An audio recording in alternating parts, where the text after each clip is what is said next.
Back in my cabin, I lie on the fresh duvet.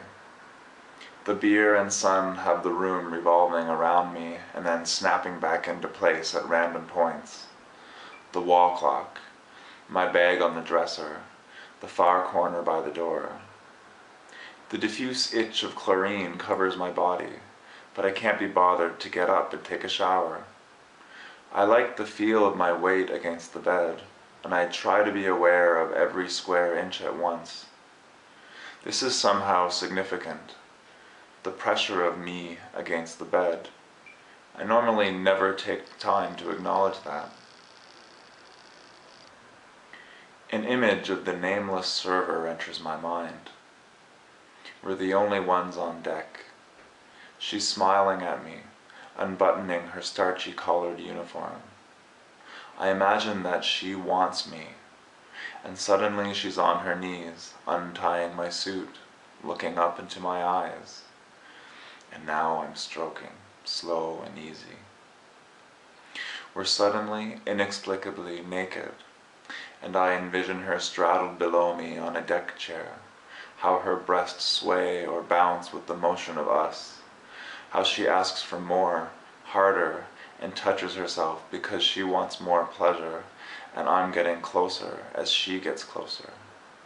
And she's snarling and biting her lip, and we're hitting every position imaginable in slideshow succession.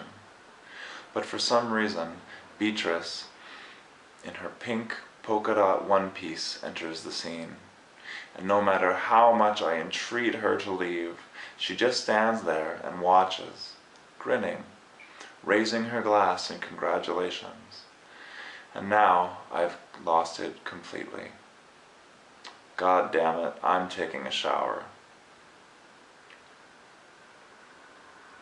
I'm toweling off in the bedroom because the bathroom is too small. Beatrice's intrusion still annoys me. It's my imagination, isn't it? I can't even make a fantasy work, let alone a real relationship. One after the other, they fall apart. I can never find a reason for it either. We just lose momentum after the first few months. The novelty wears off, and all our little quirks turn into major defects. I like to blame it on my generation, our collective impatience, the demands we place on each other to be constantly entertained, a refusal to seek contentment in less than ideal circumstances. Why do relationships need to provide constant happiness? I'm sure my grandparents weren't constantly happy, yet they just settled for once in a while and put up with each other the rest of the time. I know I'm not the ideal man. Social work isn't lucrative. The ukulele isn't what most people think of as a serious musical instrument to devote your time to, and I leave stubble in the bathroom sink after shaving. Yet at the same time, there's something else, something beyond the obvious, something within me that seems to suffocate relationships like a toxic fog, no matter how much I mean for things to last. There's a knock on the door. "Fresh towels, sir," says a young crew member, voice cracking. He's Filipino, maybe Indonesian. "Good timing," I say, grab one and throw it around my neck.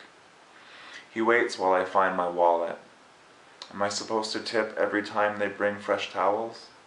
I give him $1 and he continues on to the next cabin. "Fresh towels, ma'am." There's a definite hierarchy to the crew. It's a stark cross-section of world labor inequities. Americans and Europeans dominate the officers' class in their white uniforms and caps. African Americans, Asian Americans, and whites, mostly young and good-looking, are visible in the on-deck service crew. The Southeast Asians, Caribs, and Mexicans are generally below decks, scrubbing, doing laundry, changing the beds, and remaining as invisible as possible. I try to think of something else. There's nothing I can do about it, and it'll just depress me if I dwell on it too much. I pull on some jeans and a thinning t-shirt, perfect for the balmy Gulf air, take my ukulele from its case, and leave my room. I wander from hallway to stairwell to lounge, through a casino to another stairwell, through another lounge, pass by a gym, a spa, the skating rink, identical cabin after identical cabin, and up some more stairs to the mall. I get that Titanic feeling. I guess it originates from the unnatural size of the vessel. That and the fact that it seems like such a microcosm of everything that's wrong with the world.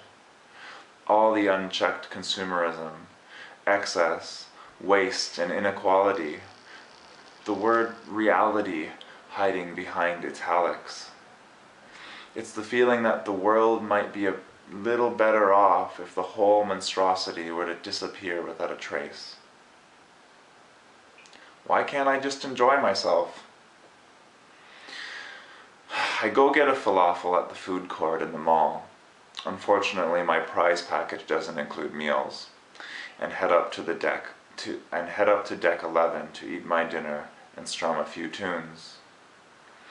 I find a chair close to where I was this afternoon, hoping to catch sight of that server again, maybe mine the courage to ask her if she'd like a drink in her off time. The deck has cleared out an eerie similarity to my failed fantasy. Most passengers are crowding the dining rooms and the all-you-can-stuff-yourself buffets. Off the bow, an open sky and the sun, revealing the first ripening hints of descent. In the distance, off the stern, clouds gather in a darkening herd. The air is charged with a still silence that seems disrespectful to disturb. For some reason, I'm not hungry anymore. No sign of the server. The breeze returns with the low rumble of an approaching stampede. It seems okay to pick up my ukulele, so I start on a new song I've been working on. Just a simple blues tune. There's a girl I know, met her on the block, gave her my heart, threw away the lock. We were happy for a long time, maybe even a year. We were happy for a long time, never had a fear. Then she met my friend Sven at a party by the sea. When she met my friend Sven, she said goodbye to me. We were happy for a long time, maybe even a year. We were happy for a long time, never had a fear. Sure love that girl, Lord knows it's true. Sure love that girl, that's why I'm so blue. When she said she didn't love me, it was like acid in my eye. It was her on the beach with a brand new guy. We were happy for a long time, maybe even a year. We were happy for a long time, never had a fear. Now I see her sometimes when I'm walking down the street. Try to say hi, but she just looks at her feet. There's a girl I know, met her on the block, gave her my heart, threw away the lock. We were happy for a long time, maybe even a year. We were happy for a long time, never had a fear. Sure love that girl, Lord knows it's true. Sure love that girl, that's why I'm so blue. It feels good to sing to the sea. It seems to accept all the emotion I'm belting out, take it wherever the current leads, and do something with it. It's a silly notion, but that's what I imagine as I sing the song again. I never had a girlfriend run off with a friend, but the feeling I put into the delivery somehow stands for a whole load of adversity that life's thrown at me. It's what I like about writing songs. Whether or not the audience listens to what you're singing or buys into the sentiment, your music is affecting them somehow, even if they walk out, especially if they walk out.